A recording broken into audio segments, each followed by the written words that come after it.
मातृभूमि के एक लाल ने देश की सेवा करते करते अपने प्राण न्यौछावर कर दिए। ये देश के उस सपूत की कहानी है जो भारत मां के लिए अपना सब कुछ छोड़कर चला गया। भीड़ के बीच में मौजूद लाल स्वेटर पहने इस महिला को देखिए। आज से ठीक 17 दिन पहले ये दुल्हन बनी थी।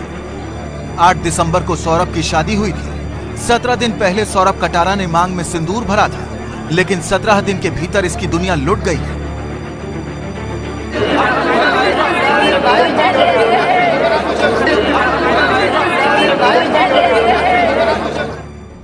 कल एक वीडियो राहुल गांधी ने ट्वीट किया। उस वीडियो में एक ट्रक में जाते हुए जवानों की तस्वीर है, वीडियो है। 2 मिनट 20 सेकंड का यह वीडियो है। ट्रक में नॉन बुलेट प्रूफ ट्रक में कुछ जवान जा रहे हैं और उस ट्रक में वो जवान जो बातचीत कर रहे हैं, पहली बार मैंने ऐसी बातचीत सुनी है।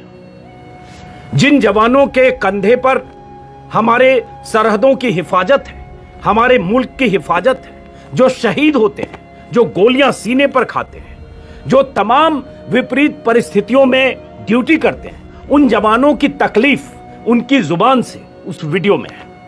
मैंने कल जब पहली बार वीडियो देखा तो थोड़ा दंग हुआ। मुझे लगा पता नहीं कहां का वीडियो है, ऐसा कैसे हो सकता है। जवान खुद कुछ बातें कर रहे हैं कि कैसे उन्हें नॉन बुलेट प्रूफ ट्रक में खटारा, एक जवान बता रहा है कि ये टीन का है, यहां से गोली लगेगी तो हम सीधे मारे जाएंगे और हमें ऐसे ट्रक में क्यों भेजा जा रहा है। और उसके बाद उसकी नाराजगी अपने बड़े अधिकारियों को लेकर है। उस ट्रक में बैठे हुए सारे जवान करीब एक मत में हैं कि उन्हें ऐसे ट्रक में मौत के मुंह में क्यों भेजा जा रहा है। उनकी जान को खतरा है, फिर भी ऐसे ट्रक में जो टीन की तरह है, जहां गोलियां छेद सकती हैं, उस ट्रक में उन्हें क्यों ट्रांसफर किया जा रहा है, जबकि बड़े अधिकारियों के लिए बुलेट प्रूफ इंतजाम होते। तो मैं चाहता हूं इस वीडियो का 2 मिनट का एक टुकड़ा आप भी देखें।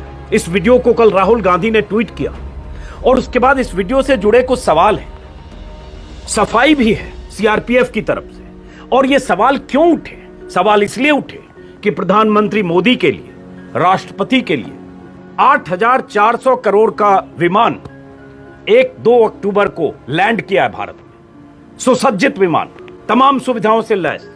उन सुविधाओं और उस विमान के भीतर की कुछ तस्वीरें वायरल भी हुई हैं। उस विमान पर सवाल क्यों उठे और यह वीडियो आज वायरल हुआ, तो इसका मतलब क्या है, आगे हम बात करते हैं। कुछ अखबारों में खबरें छपी है, कुछ अखबार में, 1-2 अखबार में, ज्यादातर अखबारों में यह खबर नहीं है, लेकिन यह खबर बहुत जरूरी है। पहले वीडियो देखिए।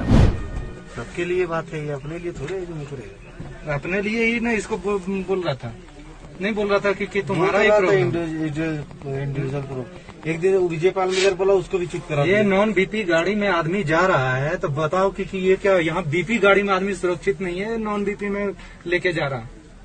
ये तो हम लोग की जिंदगी के साथ खिलवाड़ किया जा रहा है। जबरदस्ती बोलने के बाद जो है, उसके बाद जबरदस्ती थोपा जा रहा है कि तुम जो है यहाँ बगावत कर रहे हो। ये बात जो है बताने की कमांडर का काम है, ठीक है। कमांडर नहीं बताएगा तो हम अपना जिंदगी बर्बाद कर रहे हैं ना जी, जानबूझ के। कमांडर नहीं बोलेगा, कमांडर को क्या जरूरत है बोलने का, वो तो नहीं बोलेगा। सेक्शन कमांडर को क्या करेगा, सेक्शन को लेकर अपने ओसी साहब 5 आदमी को लेके अपना बीपी उसमें और 10 आदमी जा सकता है कि नहीं, कि पूरा सेक्शन को ले चले उसी में, वहाँ जब रहता ही है तो। एक बड़ा ट्रक एक अलगे, यहाँ जो मरने वाला है सबको छांट के भेज दिया, जाओ मरो इसमें।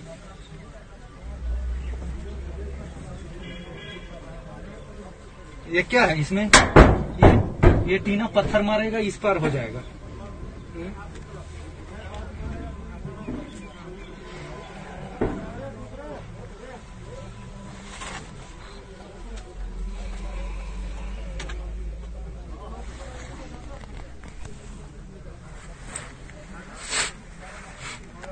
बहुत बेकार व्यवस्था है, पूरा गाड़ी का भाड़ा दे रखा है। अपने बुलेट प्रूफ में जाता है ओसी इंस्पेक्टर और कंपनी को टीम को बोल देता है नॉन बीपी में जाओ। बोलने के बाद बोल रहा है गाड़ी कहाँ से लाऊं। तो अरे आप व्यवस्था कराना आपका काम है, ड्यूटी ले जा रहे हो, हम लोग की जिंदगी के साथ खेल रहे हो, हमारे परिवारों की जिंदगी के साथ खेल रहे हो। तो व्यवस्था कराना, यहाँ आप ड्यूटी को सुचारू रूप से चलाना आपका जिम्मेदारी है, तो आपका एडम भी कराना आपका ही जिम्मेदारी है, ना कि हमारा जिम्मेदारी है कि हम गाड़ी कहाँ से लाएंगे। गवर्नमेंट अगर ड्यूटी करा रही है हमको तो हमको गाड़ी व्यवस्था देगी। आप ऐसे हम लोग की जिंदगी के साथ जबरदस्ती खेल रहे हो। हमें ये मालूम हुआ है कि हमारे सैनिकों के साथ निर्दयता की जा रही है खुद मोदी सरकार द्वारा। उन्हें नॉन बुलेट प्रूफ जैकेट्स और नॉन बुलेट प्रूफ गाड़ियों में कॉन्वॉय के द्वारा भेजा जाता है और उनकी जान को खतरे में डाला जाता है। साथियों, भूलना नहीं है, ये वही नरेंद्र मोदी हैं जिन्होंने सेना के शौर्य पे वोट बटोरे, सेना के शौर्य पे चुनाव लड़ा और अपनी सरकार बनाई। मगर सरकार बनाते ही इन्होंने हमारी सेना और सैनिकों से नजरें फेर ली।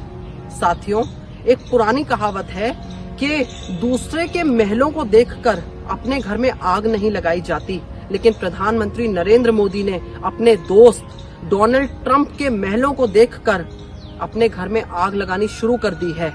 आज देश इतनी गंभीर आर्थिक समस्या से गुजर रहा है, देश में बेरोजगारी चरम पर है, कोविड की समस्या मुंह बाए खड़ी है, मगर नरेंद्र मोदी ये नहीं समझते कि देश के मुखिया होने के नाते उन्हें देशवासियों के जरूरत का ध्यान रखना होगा। उन्हें इस समस्या को कम करने की तरकीबें लानी चाहिए। मगर मोदी जी, आप ये क्यों भूल जाते हैं कि ये देश हम सबका है। इस देश के लिए हम सब ने अपना खून पसीना बहाया है, उसके लिए आपको लड़ाई लड़नी आनी चाहिए। आज देश का प्रधानमंत्री लाखों रुपए किलो के मशरूम खाता है, मगर देश का सैनिक हाई ऑल्टीट्यूड पे रह के ना उसे कैलोरीज मिलती है, ना अच्छी डाइट मिलती है। क्या भूखे पेट सरहद पर लड़ाई लड़ी जा सकती है? क्या शस्त्रों के बिना लड़ाई लड़ी जा सकती है? मोदी जी, ये देश हमारे देश के सैनिकों के शौर्य और उनकी कर्तव्य परायणता से चलता है। ये देश आपके और रक्षा मंत्री के फोटोशूट से नहीं चलता। आप याद रखिएगा, आप कांग्रेस पार्टी के सामने खड़े हैं, एक मजबूत विपक्ष के सामने खड़े हैं, आपको जवाब देना पड़ेगा। आप नहीं कह सकते कि आपने देश के हितों में बात की है। हम आपको बताते हैं, आप 10 लाख का सूट पहनते हैं, मगर देश का सैनिक प्रॉपर इक्विपमेंट्स, प्रॉपर कपड़ों से भी महरूम करा हुआ है आपने। कैग की रिपोर्ट बताती है कि लद्दाख और सियाचिन जैसे हाई ऑल्टीट्यूड पे हड्डियां गला देने वाली सर्दी है वहां पर, और वहां पर तैनात सैनिक अच्छी डाइट ना लेने के कारण परेशान हैं। उनके पास ग्लव्स नहीं है, वार्म क्लोथ्स नहीं है, उनके पास गॉगल्स नहीं है, लेकिन आपके पास तो सूर्य ग्रहण देखने के लिए 1.5 लाख रुपए का चश्मा है। अरे उस चश्मे से एक बार इस देश की दयनीय स्थिति भी देख लेते आप, तो उस चश्मे की कीमत वसूल हो जाती। मोदी जी, आपको शर्म आनी चाहिए। आज देश का सैनिक रो रहा है और प्रधानमंत्री सो रहा है। बड़े शर्म की बात है कि देश के सेना के बजट में कटौती की जाती है, और शायद भारत देश इकलौता एकमात्र ऐसा देश होगा जहां पे सेना के कटौती की जाती है उसके बजट में, और हमारे देश को शर्मिंदा होना पड़ता है पूरे दुनिया के आगे। साथियों, ये वही नरेंद्र मोदी हैं जो हमारे लिए और आपके लिए कभी लड़ाई नहीं लड़ सकते, मगर सिर्फ वो अपने ऐशो आराम के लिए बजट बनवा सकते हैं।